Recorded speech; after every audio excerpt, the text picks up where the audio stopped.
ये जो क्वेश्चन आपको दिखाई दे रहा है ना, ये कक्षा 10 का क्वेश्चन है। वास्तविक संख्याएं, ठीक है। अध्याय फर्स्ट का नाम क्या है हमारी? वास्तविक संख्याएं, जिसको अपन बोलते हैं रियल नंबर्स, ठीक है। उसका क्वेश्चन है ये। और क्वेश्चन ये है कि सिद्ध कीजिए कि 5 माइनस अंडर रूट 3 एक अपरिमेय संख्या है। तो अपन को सिद्ध करना है कि 5 माइनस अंडर रूट 3 एक क्या है? अपरिमेय संख्या है, ठीक है। तो इस क्वेश्चन से पहले भी अपनों ने बहुत सारे, एक दो क्वेश्चन अपनों ने पहले भी अपरिमेय संख्या की सिद्ध करना सीखे हैं। यदि आपने उन वीडियो को नहीं देखा तो उनको जाके आप देख सकते हैं। जैसे मैंने उन वीडियो में आपको 7 अंडर रूट 5 या फिर 3 अंडर रूट 2 इसको सिद्ध करना सिखाया कि इनको कैसे सिद्ध करते हैं, ठीक है। ये भी अपरिमेय संख्या है तो इनको कैसे सिद्ध करते हैं। और इस अध्याय के बारे में हमने सारे क्वेश्चन कर चुके हैं अपन। एलसीएम एचसीएफ के भी क्वेश्चन कर चुके हैं और सारी परिभाषाएं पढ़ चुके हैं अपन, डेफिनेशन सारी, जैसे सम संख्या, विषम संख्या, भाज्य संख्या, अभाज्य संख्या, परिमेय संख्या, अपरिमेय संख्या, वास्तविक संख्या, काल्पनिक संख्या, ठीक है। अब देखो, मैंने आपको जब अपरिमेय संख्या सिद्ध करना सिखा रहा हूँ मैं ऐसे क्वेश्चन, तो मैंने आपको पहले वीडियो में बताया था कि हम जैसे अंडर रूट 2 इसको भी सिद्ध करना है कि सिद्ध कीजिए कि अंडर रूट 2 एक अपरिमेय संख्या है। जैसे अंडर रूट 3, अंडर रूट 5 और एक बटे अंडर रूट 2, ये इन सभी को भी सिद्ध करना है। जैसे क्वेश्चन ये आता है कि सिद्ध कीजिए कि अंडर रूट 2 एक अपरिमेय संख्या है, सिद्ध कीजिए कि अंडर रूट 3 एक अपरिमेय संख्या है, सिद्ध कीजिए कि अंडर रूट 5 एक अपरिमेय संख्या है, सिद्ध कीजिए कि एक बटे अंडर रूट 2 एक अपरिमेय संख्या है। तो ये जो क्वेश्चन है ना, इनको अलग तरीके से करते हैं, इनका सोल्व करने का तरीका अलग होता है, ठीक है। ये अभी अपनों ने पढ़े नहीं है, हम इस पे कर रहे हैं। जैसे ये वाले क्वेश्चन है ना, 3 अंडर रूट 2, सिद्ध कीजिए कि 3 अंडर रूट 2 एक अपरिमेय संख्या है। सिद्ध कीजिए कि 7 अंडर रूट 5 एक अपरिमेय संख्या है। सिद्ध कीजिए कि 5 माइनस अंडर रूट 3 एक अपरिमेय संख्या है। सिद्ध कीजिए कि 6 प्लस अंडर रूट 2 एक अपरिमेय संख्या है। सिद्ध कीजिए कि 3 प्लस 2 अंडर रूट 5 एक अपरिमेय संख्या है। तो ये जो क्वेश्चन है ना, ये सारे इधर वाले, इनको सोल्व करने का तरीका अलग होता है। तो इनको सोल्व करने का, इन अपरिमेय संख्याओं को सिद्ध करने का तरीका अलग होता है, इनको सिद्ध करने का तरीका अलग होता है। ये वाला क्वेश्चन हम कर चुके हैं, ये वाला क्वेश्चन भी हम कर चुके हैं। आज हम इसको सीखेंगे कि इसको कैसे सिद्ध करेंगी अपरिमेय संख्या, ठीक है। तो देखो, इस क्वेश्चन का आंसर लिख रहा हूँ मैं, तो समझना। पहला स्टेप है आपका, सबसे पहले माना 5 माइनस अंडर रूट 3 एक परिमेय संख्या है। परिमेय संख्या, ये मान लिया अपन ने ना, क्या है? परिमेय संख्या है, ठीक है, ये मान लिया। इसके बाद अब देखो, परिमेय संख्या मान लिया है, तो यहाँ पे इस लाइन के बाद आपको लिखनी है परिमेय संख्या की परिभाषा। तो मैं लिख रहा हूँ, हम जानते हैं कि परिमेय संख्या को P/Q के रूप में लिख सकते हैं, ठीक है। हम जानते हैं कि परिमेय संख्या को P/Q के रूप में लिख सकते हैं, जहाँ P तथा Q पूर्णांक संख्याएं, कौन सी है? पूर्णांक संख्याएं हैं, पूर्णांक संख्याएं हैं। अब ये पूर्णांक संख्याएं क्या होती है? तो सभी धनात्मक, सभी ऋणात्मक तथा जीरो, इन सभी को क्या बोलते हैं? पूर्णांक संख्याएं बोलते हैं, ठीक है।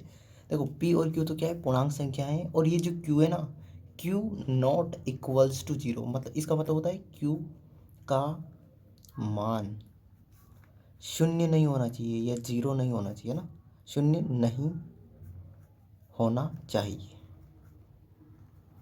ठीक है। देखो, इस नीचे वाले क्यू का मान जीरो नहीं होना चाहिए, ध्यान रखना है आपको, ठीक है। तो पी और क्यू ऐसी पूर्णांक संख्या है जहाँ क्यू शून्य नहीं है, क्यू का मान शून्य नहीं, ठीक है। तो सबसे पहले तो माना 5 माइनस अंडर रूट 3 एक परिमेय संख्या है, ठीक है, एक परिमेय संख्या है। और उसके बाद मैंने ये यहाँ से लेके यहाँ तक, ये मैंने परिमेय संख्या की परिभाषा लिख दी। स्टेप फर्स्ट ये रही अपनी, स्टेप सेकंड ये रही, ठीक है। अब स्टेप थर्ड पे चलते हैं, ठीक है। अब स्टेप थर्ड देखो, स्टेप थर्ड में आपको लिखना है, अब देखो 5 माइनस अंडर रूट 3, इसको क्या मान लिया अपनों ने, परिमेय संख्या, तो मैंने परिमेय संख्या मान ही लिया इसको, तो इसको मैंने p बटे क्यू के बराबर लिख दिया, p बटे क्यू के बराबर लिख दिया। ठीक है, अब देखो अंडर रूट वाली संख्या को एक साइड रखो और बिना अंडर रूट वाली संख्या को एक साइड रख लो। ठीक है, बराबर ऐसा करना है आपको कि बराबर की एक साइड तो आपको बिना अंडर रूट वाली रखनी है और बराबर की एक साइड आपको अंडर रूट वाली रखनी है। तो देखो मैं क्या कर रहा हूँ, इस अंडर रूट 3 को ये माइनस का है तो बराबर के इधर भेजूंगा तो किसका हो जाएगा, प्लस का, और p बटे क्यू यहाँ पे प्लस का है तो इसको इधर भेजूंगा तो किसका हो जाएगा, माइनस का। ठीक है, तो देखो 5 p बटे क्यू प्लस का है, इधर लाया तो किसका हो गया, माइनस का, तो माइनस p बटे क्यू बराबर ये अंडर रूट 3 माइनस का था, इसको इधर लाया तो किसका हो गया, ये प्लस का। ठीक है, अब देखो यहाँ पे ध्यान रखना, ये करना है स्टेप नंबर 3 में।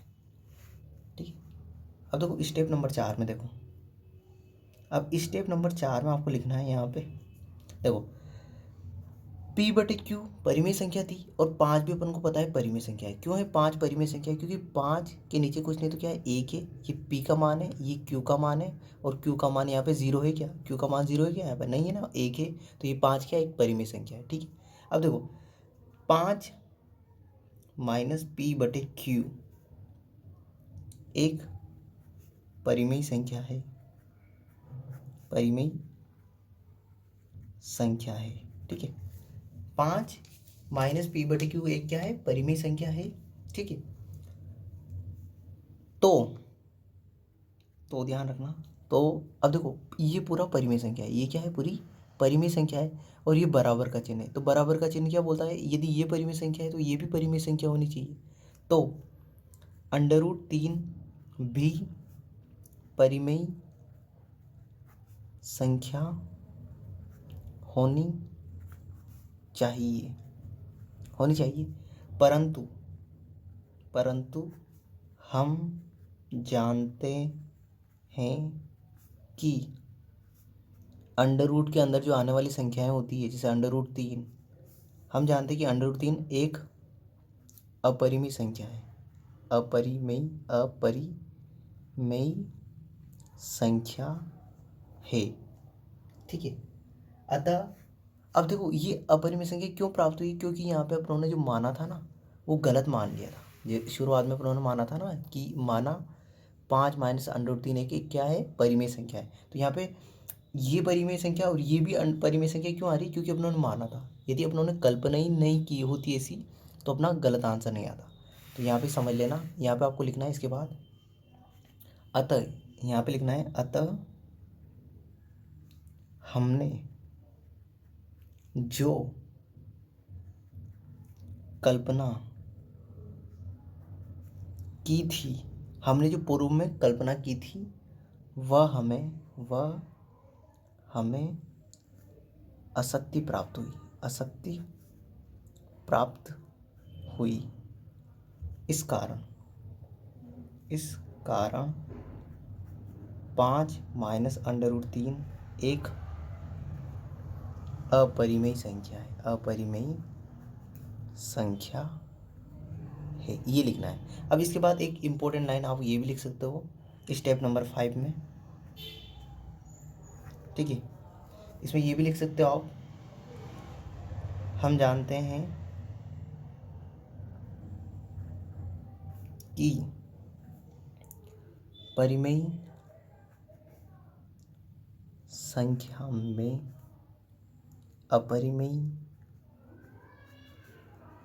संख्या को जोड़ने, घटाने तथा गुणा व भाग करने पर अपरिमेय